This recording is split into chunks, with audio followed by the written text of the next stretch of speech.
तो गाइस आज हम लोग पढ़ने वाले हैं सेल ऑफ गुड्स एक्ट 1930 का last unit which is about unpaid seller. सबसे पहले अनपेड सेलर कौन होता है? वो सेलर जिसको पूरा पेमेंट ना मिला हो। जस्ट इमेजिन ये है बायर और ये है seller. Buyer did not paid the full amount to the seller. जब तक पूरा पैसा ना मिले ये अनपेड सेलर है। अभी सेल कैसे होता है? दो टाइप से भैया। पहला कैश नगद में काम हो रहा है, दूसरा उधार क्रेडिट में काम हो रहा है। बहुत बार क्या होता है क्रेडिट में हम बोलते हैं हम तुमको कोई भी मानो प्रोमिसरी नोट दे देंगे या फिर चेक दे देंगे या फिर बिल्स ऑफ एक्सचेंज दे देंगे और सेलर बोलता है ओके। सेलर जब इसको बैंक लेकर जाता है, बैंक बोलता है इसके अकाउंट में तो पैसा है ही नहीं। यहां पे क्या सेलर को पैसा मिला? नहीं। तो अगर सेलर को पूरा पैसा नहीं मिला है वो अनपेड सेलर है। सिंपल।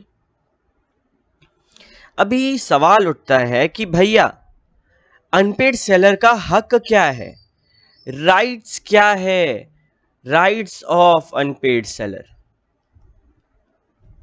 तो इसको ना लॉ दो हिस्से में डिवाइड किया।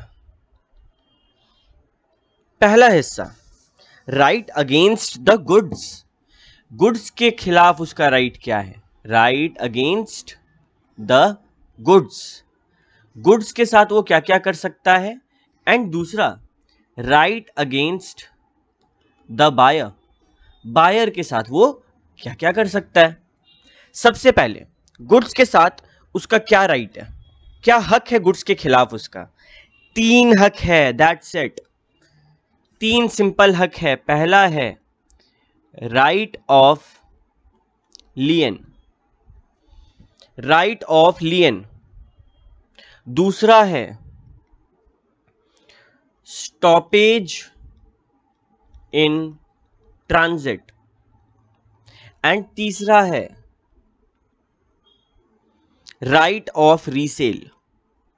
ये किसके लिए है हक? गुड्स के लिए। अरे मानो अगर गुड्स सेलर के पास रखा हुआ है, सेलर के पास जो अनपेड सेलर है, ओनरशिप ट्रांसफर कैसे होता है, रिस्क एंड रिवॉर्ड ट्रांसफर कैसे होता है? ओनरशिप के साथ। सेलर और बायर के बीच में कॉन्ट्रैक्ट हुआ, सेलर बोला I will give you the goods, contract हो गया, ओनरशिप ट्रांसफर हो गया है। यूनिट 3 में हम लोग ये सीखे कि ओनरशिप ट्रांसफर होने के लिए पेमेंट, डिलीवरी ये सबसे मतलब नहीं होता है, बस कॉन्ट्रैक्ट होना चाहिए। कॉन्ट्रैक्ट होने के बावजूद जो गुड्स है ना वो सेलर के पास था। सिर्फ इस केस में जब सेल हो चुका है और गुड्स का पोजीशन सेलर के पास है, गुड्स सेलर के पास रखा हुआ है उसके नजरों के सामने, जिगर के पास, तभी वो राइट ऑफ लीन एक्सरसाइज कर सकता है। अगर सेलर के पास गुड्स नहीं है, क्या वो राइट ऑफ लीन एक्सरसाइज कर सकता है? बिल्कुल नहीं। I am repeating once again, right of lien तभी एक्सरसाइज होगा अगर गुड्स उसके नजर के सामने है। अगर नजर से दूर है तो मानो सेलर उस सामान को ट्रक में चढ़ा दिया तो राइट ऑफ लीन होगा? नहीं। तब होगा स्टॉपेज इन ट्रांजिट। रास्ता में चल रहा है ना, रास्ता में उसको रोकेंगे। इन ट्रांजिट है ना, रास्ते में है ना, रास्ते में रोका जाएगा, स्टॉपेज इन ट्रांजिट। और राइट ऑफ रीसेल, अरे ये सब माल जो हम लोग वापस जब्त किए हैं उसको क्या अचार डालेंगे रख के? नहीं, उसको फिर से बेचेंगे, रीसेल करेंगे। सिंपल। अब आते हैं अगेंस्ट द बायर। बेसिकली इसका दो होता है, सूट फॉर प्राइस, पैसा मांगो, सूट फॉर डैमेज, डैमेजेस मांगो। हम लोग ये सब कुछ ना डिटेल में पढ़ेंगे। सबसे पहले बात करते हैं राइट ऑफ अनपेड सेलर का, राइट ऑफ लियन के बारे में, जो है section number 47। Very important section. Goods position में होना चाहिए, सेलर के आंखों के सामने होना चाहिए। लियन मतलब जब्त कर लिए, मेरे पास रहेगा। कब कब हम राइट ऑफ लियन एक्सरसाइज कर सकते हैं? पहला, तुम बिना किसी उधार के बेचा, तुम्हारा बात ही नहीं हुआ था बायर के साथ कि तुम उधार में बेच रहा, तुम सोचा कैश मिलेगा, तुम सोचा कैश पेमेंट मिलेगा, तुम वेट कर रहा है, पेमेंट मिला नहीं, तुम देगा क्या उसको? गुड्स नहीं देगा। दूसरा, तुम उधार बेचा था, बोला था हफ्ता भर में पैसा देना, हफ्ता भर पार हो गया, क्रेडिट हैज एक्सपायर्ड, तुम उसको गुड्स देगा क्या? नहीं देगा। और तीसरा तुमको पता चला कि बायर का निकल गया है दिवाला, बायर हो गया है गरीब आदमी, अब वो पैसा नहीं दे सकता, इंसॉल्वेंट है। ये 3 केसेस में राइट ऑफ लीन एक्सरसाइज होगा। पहला, कैश पेमेंट का उम्मीद था, क्रेडिट का बात नहीं हुआ था। दूसरा, क्रेडिट का बात हुआ था और क्रेडिट एक्सपायर हो गया। तीसरा, बायर हो गया इंसॉल्वेंट। ये 3 केसेस में ही राइट ऑफ लीन एक्सरसाइज होगा, इंपॉर्टेंट है। 4 केसेस में राइट ऑफ लीन सेलर के हाथ से छूट जाता है, सेलर नहीं एक्सरसाइज कर सकता right of lean in 4 cases में। ये भी इंपॉर्टेंट है। कब कर सकता है? 3 केसेस, कैश पेमेंट में, क्रेडिट का टर्म एक्सपायर हो गया है तब, इंसॉल्वेंट बायर हो गया है तब। कब नहीं कर सकता है राइट ऑफ लीन? पहला, where he delivers the good to a carrier. अरे वो तो ट्रक में माल चढ़ा दिया, वो कोई भी चीज, truck, train, ship, helicopter, aeroplane, किसी भी चीज में माल चढ़ा दिया ताकि वो बायर पास जाए। अब वो माल ट्रांसमिशन में है, गुड्स ट्रांसमिशन में है, रास्ते में है, उसके पास है क्या? नहीं, राइट ऑफ लीन एक्सरसाइज नहीं होगा। क्यों? वो रास्ते में है। रास्ते में जब हो तब स्टॉपेज इन ट्रांजिट होता है। राइट ऑफ लीन के लिए गुड्स उसके पास होना अनिवार्य है, पोजेशन इज नेसेसरी। दूसरा, वेयर द बायर और his agent lawfully obtains position of goods. हम सोच रहे थे, हम मानो अनपेड सेलर है, मन ही मन सोच रहे थे राइट ऑफ लीन एक्सरसाइज करेंगे, लेकिन उसका जो एजेंट था या फिर जो बायर था वो लॉ के जरिए हमसे गुड्स ले लिया। अब हम राइट ऑफ लीन कर सकते क्या एक्सरसाइज? नहीं। पहला क्या था? भैया ट्रांसमिशन में लगा दिए, डिलीवरी के लिए भेज दिए, अब नहीं कर पाएंगे राइट ऑफ लीन। दूसरा, लॉफुली हमसे बायर या फिर एजेंट ले लिया है।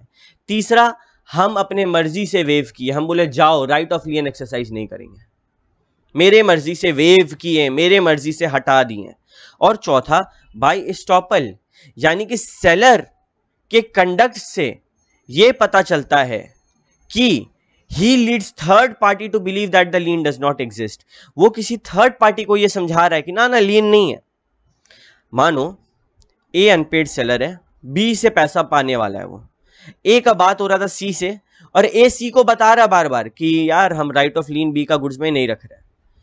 तो इसका ये मतलब है, इससे हम लोग ये अज्यूम कर सकते हैं कि ए राइट ऑफ लीन को वेव कर रहा है, नहीं यूज करेगा। बेसिकली 3 समझो। पहला, भैया ट्रांसमिशन में लगा दिए। दूसरा, बायर या फिर उसका एजेंट लॉफुली पोजीशन ऑब्टेन कर रहा, और तीसरा, वो खुद से वेव कर दिया।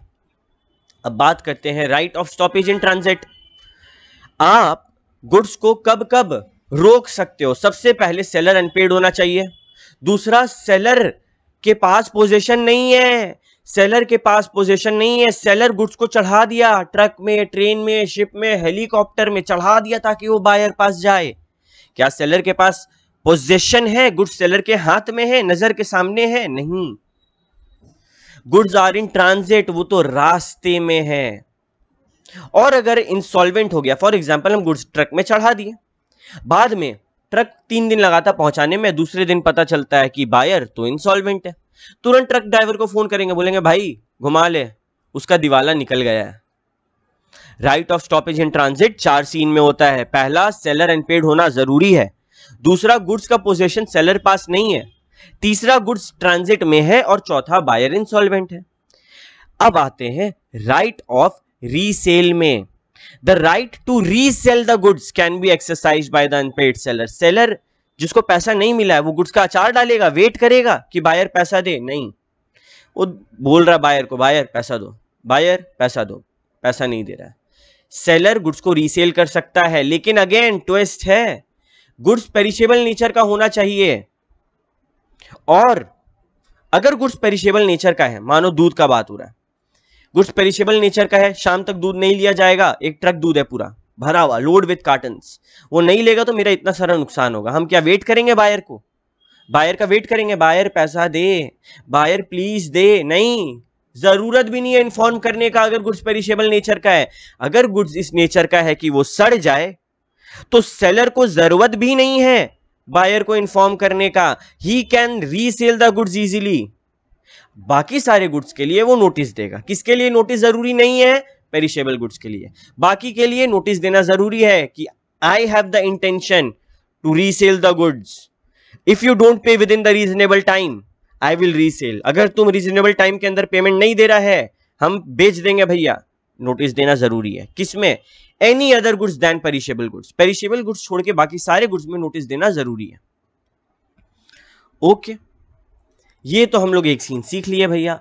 अब आते हैं right of unpaid seller against the buyer. ये तो गुड्स के साथ था ना, गुड्स अगर मेरे पास है राइट ऑफ लीन, अगर मेरे पास नहीं है, ट्रक में चढ़ा दिए, रास्ते में है, स्टॉपेज इन ट्रांजिट, और आखिर में राइट ऑफ रीसेल कि हम फिर से उसको बेच सकते हैं नोटिस देके।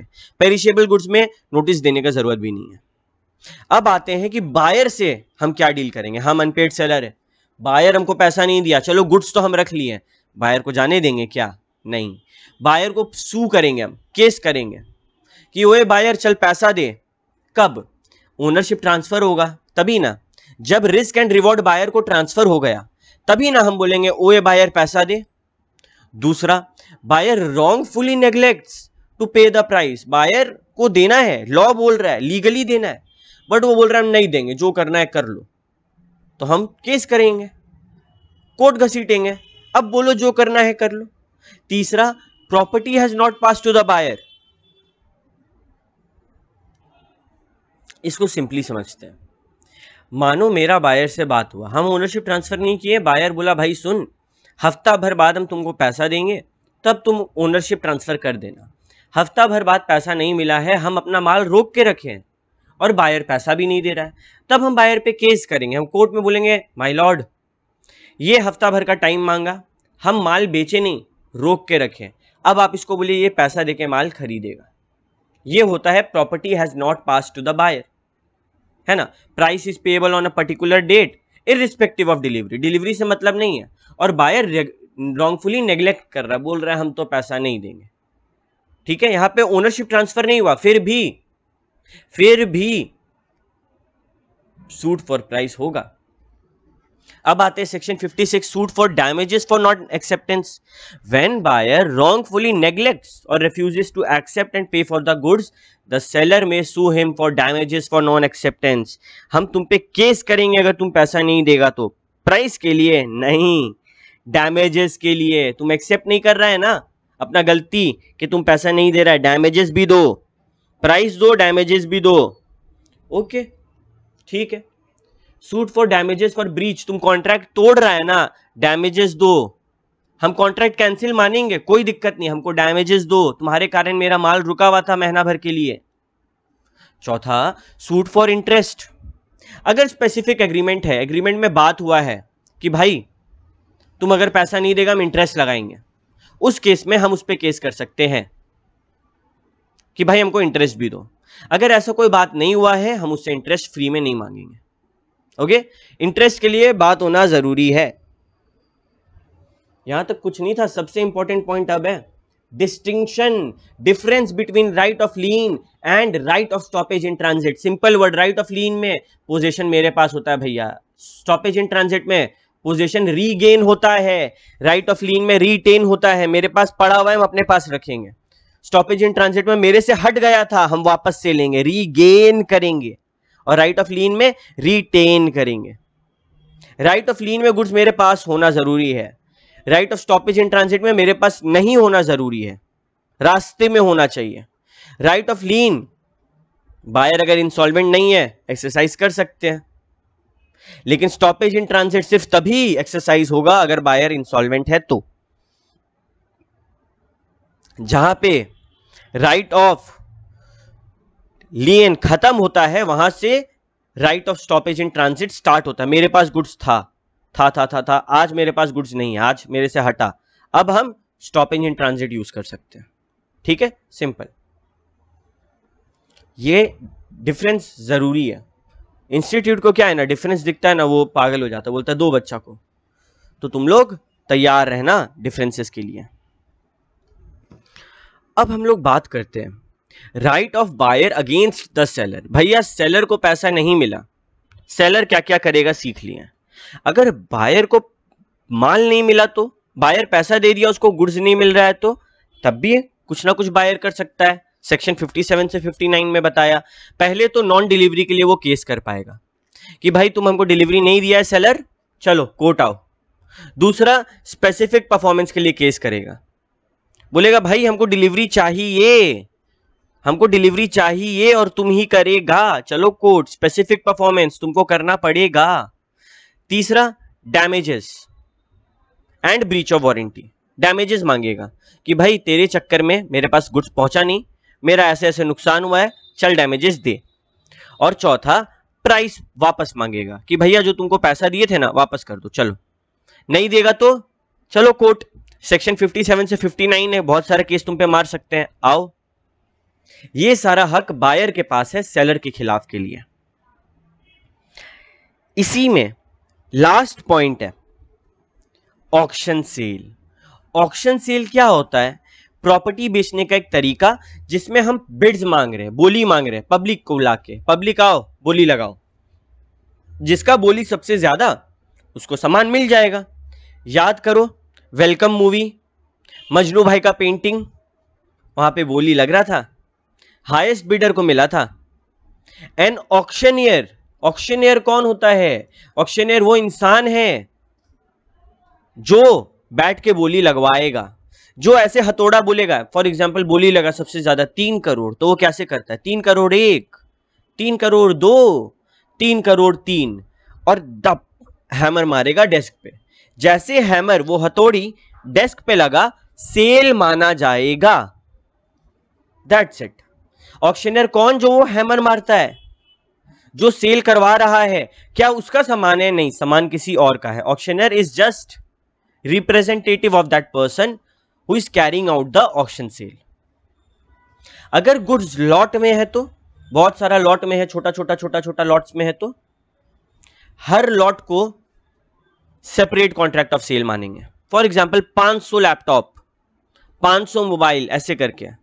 तो हम छोटे छोटे लॉट में बेच रहे कि यार 10-10 करके बेचते हैं, तो हर 10 लॉट को हम बोलेंगे अच्छा ये 10 लॉट बिका, ये एक सेल है, ये 10 लॉट बिका, ये दूसरा सेल है, ऐसे करके।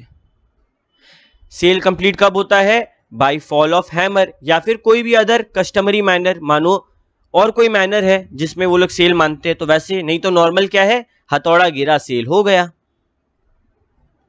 जब तक हथौड़ा नहीं गिरता है, जब तक अनाउंसमेंट नहीं होता है, कोई भी बिडर जो बोली लगा रहा है वो अपना बिड को वापस ले सकता है। राइट टू बिड में बी रिजर्व्ड एक्सप्रेसली। बिड करने का जो हक है उसको हम रिजर्व कर सकते हैं, ठीक है। सेलर और any other person on behalf may bid at the auction. Seller चाहे तो बिड करे ना, कोई दिक्कत नहीं है, अपना गुड्स के लिए बिड करे, बट सिर्फ बोली बढ़ाने के लिए नहीं, वो फ्रॉड माना जाता है। If sellers right to bid has not been expressly reserved, अगर रिजर्व नहीं किया है अपना राइट ऑफ बिड को, सेलर बोला कि देखो, सेलर को बोलना जरूरी है कि भाई हम भी बिड करेंगे, बाकी लोगों को पता होना चाहिए कि सेलर उनके बीच में कौन है। अगर वो राइट टू बिड रिजर्व नहीं किया है फिर भी बैठ के खुद से बिड कर रहा है या फिर किसी आदमी को बैठा के बिड कर रहा है, ये माना जाएगा वो बोली बढ़वा रहा है, विच इज नॉट मॉरल, अच्छा चीज नहीं है। रिजर्व प्राइस, द सेल में be notified to be subject to a reserve or upset price. एक प्राइस सेट होता है कि यहां से बोली शुरू होगा, उसको बोलते हैं रिजर्व प्राइस। लास्ट में pretended bidding.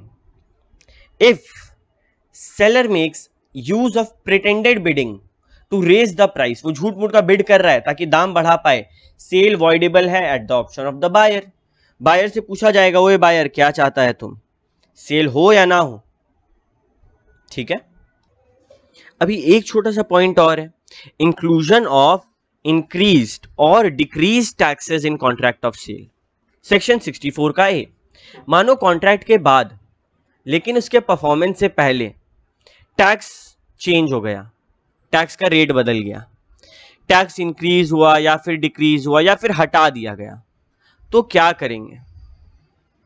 The parties would become entitled to readjust the price of goods accordingly. Parties को गुड्स का प्राइस बताया जाएगा, टैक्स जब वो पेमेंट करेगा तब बताएंगे।